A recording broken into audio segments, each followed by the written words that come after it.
The Horrors of OnlyFans by Farrah McGuire. Y'all know what the deal is, man. We not infinite. Yeah, we gonna just get right to it. Like many other women, Italy's Carol Maltesi had first signed up for the website OnlyFans in 2021 at the height of the COVID-19 pandemic. The decision had come after lockdowns that put an end to the string of odd jobs which had sustained her for the 2020 to 2022, bro. I ain't gonna lie, bro. That was peak years of meat beatage, bro. I ain't gonna front to y'all, man. I know that's crazy to say. We not even 20 seconds in November, bro. At the crib all day, no responsibilities, unlimited internet access. It was GG's. previous 4 years. All less than 1% of creators on the platform end up garnering a large Yeah, this is only 49,000. Most people are not making anything off OnlyFans, bro. enough audience to turn it into a full-time career. Carol was the exception. She was able to achieve a significant following, and her content quickly evolved from spontaneous home videos to professionally produced uploads no different than the sort of stuff you would see put out by big studios, some of which she'd also end up doing work for. Adult content had granted Maltesi a true sense of financial independence, one that she was planning to use to relocate to the city of Verona near the end of 2021 so she could be closer to her son, who'd long been living with his father. This plan, however, would never come to fruition. Carol appeared to have changed her mind at the beginning of 2022.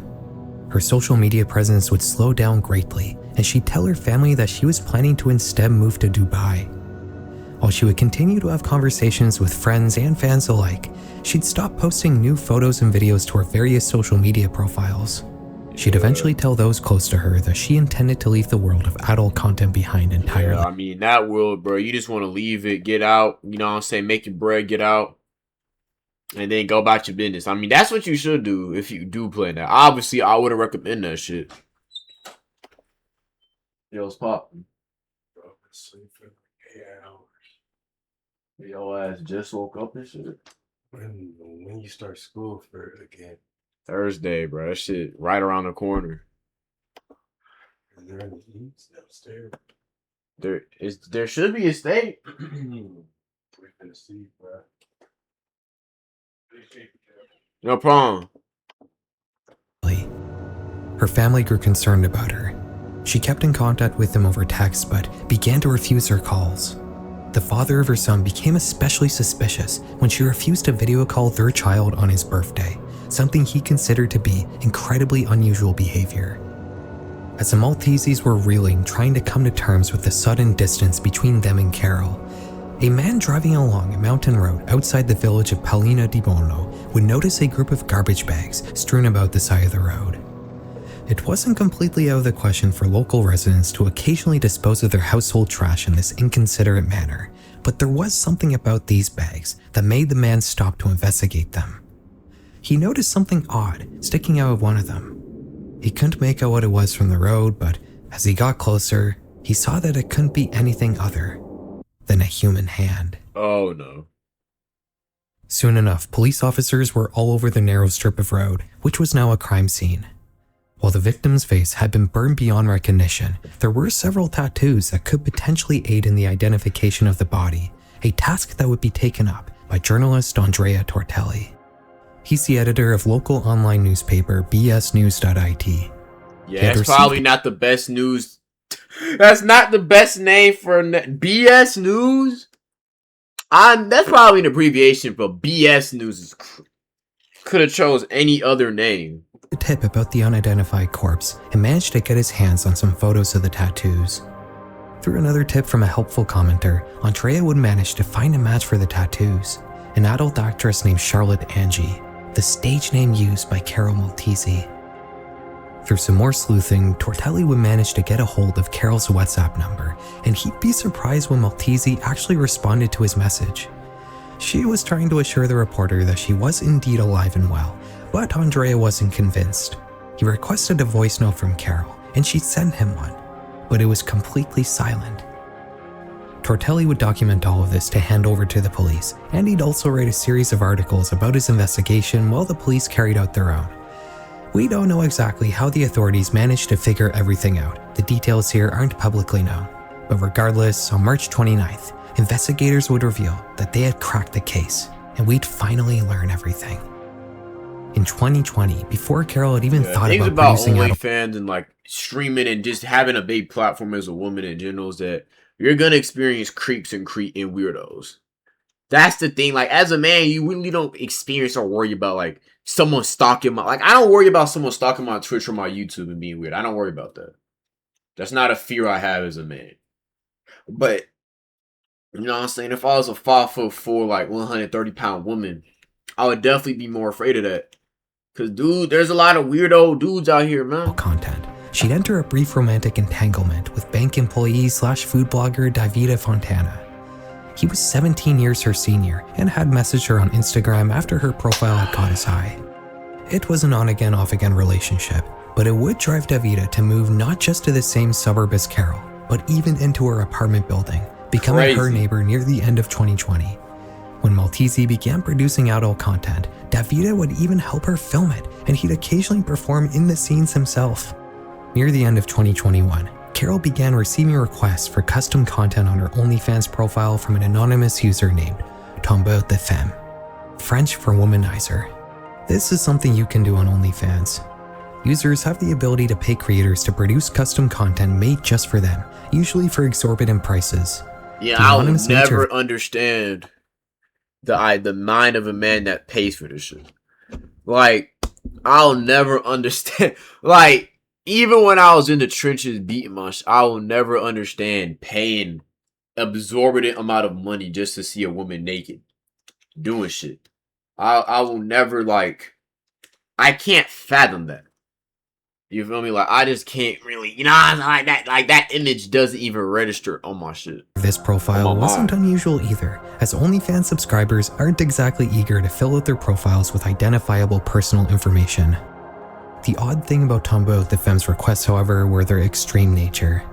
I can't get into specifics here, but they were much more rough than the sort of content Carol normally produced. In early January, she'd receive a request from this subscriber that was particularly out there. It involved Maltese tying herself up and putting a hood over her head. Oh God. Fontana would offer to help her out with this odd scene. After setting up the camera and hitting record, a brief moment of hesitation would occur. Instead of proceeding with the scene as described by the user, Davide would instead grab a hammer. You see, the OnlyFans user requesting this content was none other than Davide Fontana himself. I knew it. He had used OnlyFans requests as a particularly sinister form of femicide, one that involved his partner helping to set herself up for her own murder. For 2 months after carrying this out, Davide would keep Carol's digital presence alive, impersonating her right to the faces of her family, friends, and fans, while her body was in his freezer. 2 months later, he would ultimately dispose of her remains in the mountains of northern Italy on March 20th, where they'd be discovered the next day, kicking off the process that would lead to him getting arrested just over a week later. Give him the death penalty. Police would conclude that Davide had murdered Carol over her decision to move to Verona to be with her son. He had been obsessed with her since the moment they made contact, and if he couldn't have her, then nobody could. Fucking loser. It would take another year for Fontana to stand trial, after which he'd be found guilty of aggravated voluntary homicide and the destruction and concealment of a corpse. He'd be slapped with 30 years in prison, a controversial sentence. For whatever reason, the judges ruled that there wasn't any significant organization or premeditation to give the him murder. life and put him on the backbone torture stretcher. They'd also state that Fontana was uninhibited due to Maltese supposedly leveraging the relationship to further her adult career. This would spark a huge backlash in Italy, with critics lambasting the courts for essentially ruling that Davide's emotional turmoil was somehow Carol's fault, and using that to play down the clearly heinous murder he had meticulously planned out. You could say it's the dude's fault 100%. Like you understand if you're talking to a girl and she mentions she does OnlyFans, you know what you're getting yourself into. That's not an excuse. You can't say like, oh well, sure, turmoil in the relationship, he was being used. I don't like. You date a girl that says, oh yeah, I work as a stripper, I work in OnlyFans. You know what you're getting. You know the type of like stuff that comes with that lifestyle. You don't act stupid. Don't act coy. You know what happens. Like, you know she's gonna be posting nude photos of herself. You know she's gonna be posting not safe for work content on the internet for everybody to see, or at least her payers. You know what that entails. Like, you already know what's gonna happen, bruh. You know what I'm saying? It's like the same way if a girl has a butterfly tattoo and says she doesn't have a dad and lives with her grandma, she's gonna be a pop. My nigga, you know what I'm saying? You already know what it is, bro. You already know what's gonna happen, so I don't know why you acting confused and me like he's using. Like, bro, you can leave. Nobody's forced you to be with this woman. You can just leave the relationship. This case would go through a series of appeals that would both give out and overturn a life sentence several times, with the last update being yet another overturn of his life sentence occurring in February 2026. Because of this, the sentence is still unresolved, and Fontana remains in jail, awaiting his fate to this day. The case of Carol Maltese is the only known time a custom request on OnlyFans was specifically used to facilitate someone's murder, but it's far from the only absolutely wild thing that's happened on the platform.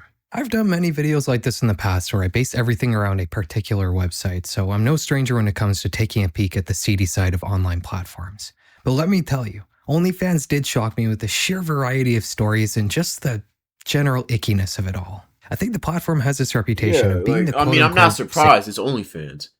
This is where degenerate gooners go, my nigga. Like, I'm telling y'all, like, that's partly why I stopped watching, you know what I'm saying, that type of content. You just feel it's like, it makes you feel gross after you watch it. You feel slimy and shit.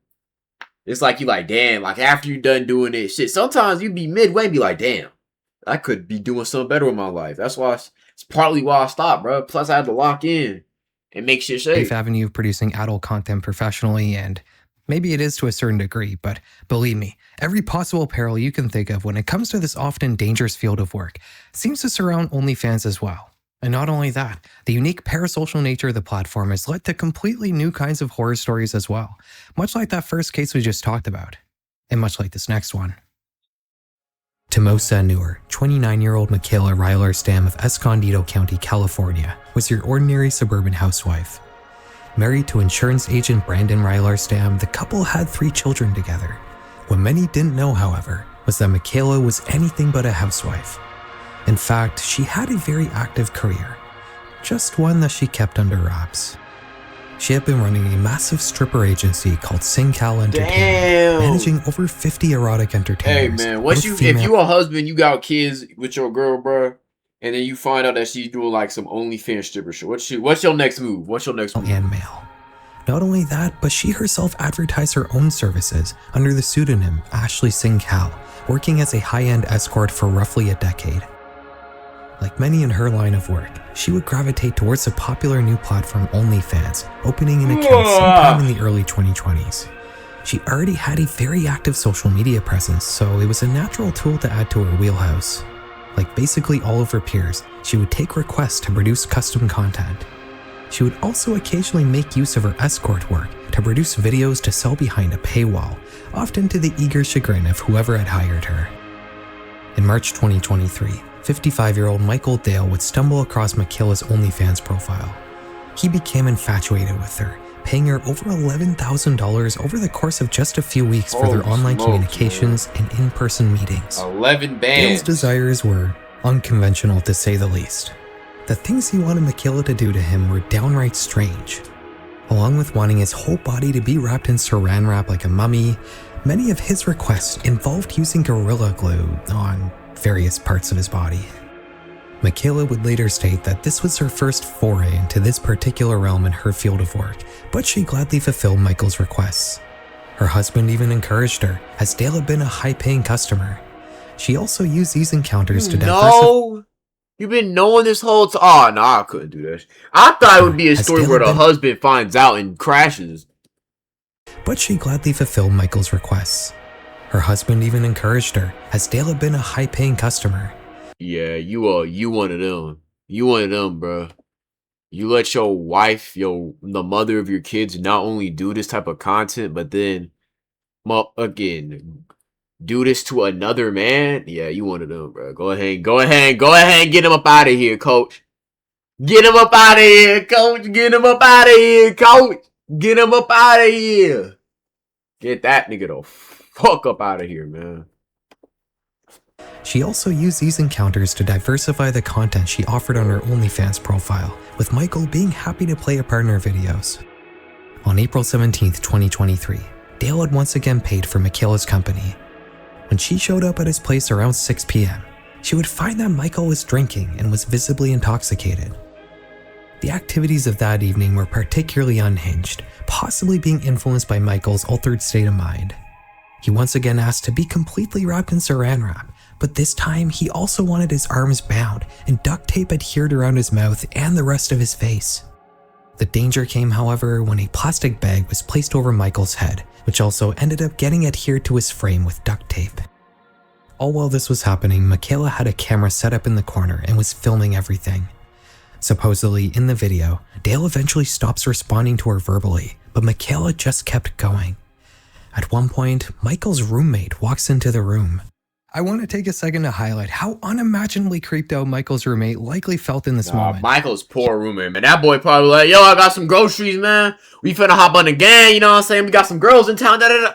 And then you see your best friend, butt booty naked, meat out, all that, covered in duct tape and saran wrap it, while a naked black woman is recording, bro. I wouldn't be the same after that. He had actually only known Dale for a few days, with him only moving into his apartment just 5 days before Michaela came over.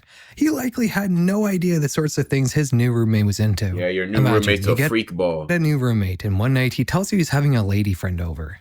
You hear some strange sounds, so you decide to see what's going on. And you're met with your roommate bound and wrapped up like a victim in an alien movie, and a woman is playing disc jockey with herself next to him. In the video, the roommate apparently pleaded with Michaela to stop, which would lead to her calling 911. When the police arrived on the scene, they would find that Dale was not breathing. He'd be brought to the hospital where he was pronounced brain dead, being removed from life support just 1 day later. With Dale's cause of death being ruled as asphyxia due to the plastic bag being placed over his head, Michaela would be charged with second-degree murder. It wouldn't happen right away though. The investigation would take a full 2 years, with Michaela only being arrested in early 2025. Shit would not have happened if he was not a hornball, bro. The prosecution argued that Michaela had acted with implied malice, not necessarily intended. Yeah, bro. Retain your seed, man. Retain your shit and hop off these fucking platforms. like that's the moral of this shit is hop off these platforms, folks. Kill Dale, but stop paying these girls money to do this. Acting with the knowledge that what she was doing was putting his life at risk. The fact that she filmed herself paddling the pink canoe while Dale was slowly fading away next to her likely didn't help, and neither did the photos she sent to her husband. Bro said paddling the pink canoe. I've never heard that. Of his final moments. In May 2026, Michaela would take a plea deal, pleading guilty to 1 count of involuntary manslaughter. She'd earn only 4 years in prison, which may be reduced further as the court is still considering the time she already served in jail. Part of what apparently influenced this tiny sentence was the remorse Michaela seemed to display. To all involved in this case, she seemed to greatly regret how that night had gone. She wrote letters apologizing to Dale's family and gave a tear-filled statement to the court upon her sentencing, stating, "It needs to be said. There are no words. There are no words. I'm sorry is not enough, and I have a million emotions, but I would say the desire to go back and undo this would be at the top." The Los Angeles Times would describe this case as a Black Mirror-esque killing, noting that the story highlighted the extreme lengths creators would go to in the name of captivating content. I'm not sure if I agree with that assessment. I don't think Michaela carried out that particular act in the name of content. I think that was more of a byproduct, with the large sums of money Dale was offering her being the obvious main motivation. I do agree with one thing though. OnlyFans is absolutely Black Mirror-esque. Its main offering is adult media that's paired with a potentially sinister combination of companionship services and online relationships, which is all served up in an easily accessible digital format. Not only that, but the age of targeted online advertising has led to OnlyFans permeating much further into your digital life than any of its peers ever has. If you're a man and you fit a certain demographic, scrolling through pretty much any social media service is enough to inundate you with covert ads for OnlyFans. Yeah, bro, that's why, that's why I had to lock in, bro. I made my feed, bro. My feed now, bro. If I was to go on my TikTok, bro, my shit is just... I ain't gonna lie, if I go on my feed, bro, it's just normal shit. Like, hold on, bro. Let me look, bro. Let me see if y'all can see it, bro.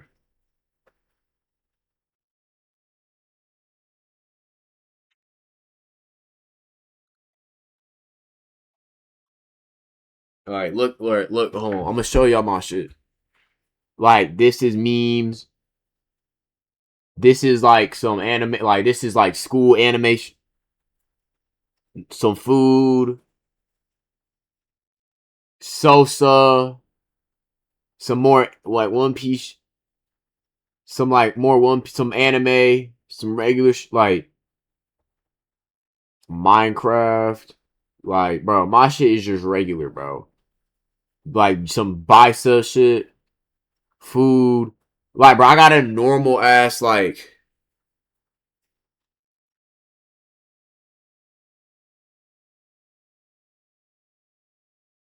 Bro.